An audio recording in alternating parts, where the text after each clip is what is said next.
बेंगलुरु की मारूफ तंजीम अंजुमन खुद्दामुल उलमा की जानिब से इफ्तार पार्टी और गरीबों में राशन किट तकसीम करने का प्रोग्राम अमल में आया।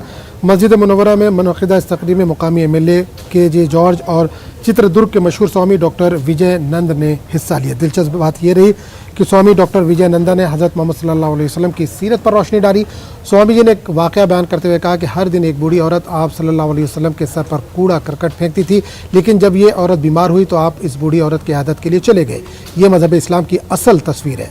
स्वामी जी ने कहा कि इस्लाम अमन व सलामती का मज़हब है, लेकिन चंद लोगों की हरकत की वजह से सब पर आँच आती है। अंजुमन के सदर हाफिजुल्लाह शरीफ ने कहा कि सियासी फ़ायदे के लिए लोगों को आपस में बांटा जा रहा है, लेकिन इंसानियत की बुनियाद पर सब लोगों को एक और मुत्तहिद रहने की ज़रूरत है।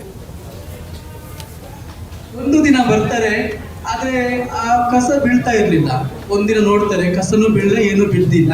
ಯಾಕೆ ಏನಾಯ್ತು ಅಂತ ಸುಮ್ಮನೆ ಹೋಗ್ತಾರೆ ಅವ್ರ ಪಾಡಿಗೆ. ಎರಡನೇ ದಿನ ಕೂಡ ನೋಡ್ತಾರೆ ಅವರು, ಅವತ್ತು ಕೂಡ ಕಸ ಬೀಳ್ತಾ ಇಲ್ಲ. ಏನು ಮೇಲಿಂದ ಬೀಳ್ತಾ ಇತ್ತು, ಬೇಡವಾದ ವಸ್ತುಗಳು ಏನ್ ಬೀಳ್ತಾ ಇತ್ತು ಅದು ಬೀಳ್ತಾ ಇಲ್ಲ. ಈ ಸಂದರ್ಭದಲ್ಲಿ ಖುದ್ದಾಗಿ ಅವರೇ ಹೋಗಿ ನೋಡ್ತಾರೆ, ಆ ಮಹಿಳೆ ಜ್ವರದಿಂದ ಮಲಗಿರ್ತಾರೆ. ಅವರಿಗೆ ಇವರೇ ಔಷಧಿ ಎಲ್ಲವನ್ನು ನೋಡಿಕೊಂಡು ಅವಳನ್ನು ಸಾಂತ್ವನ ಮಾಡಿ ಬರ್ತಾರೆ. ಇದು ಬೇರೆ ಯಾರೆಲ್ಲ, ನಮ್ಮ ಪ್ರವಾದಿ ಮೊಹಮ್ಮದ್ ಪೈಗಂಬರ್.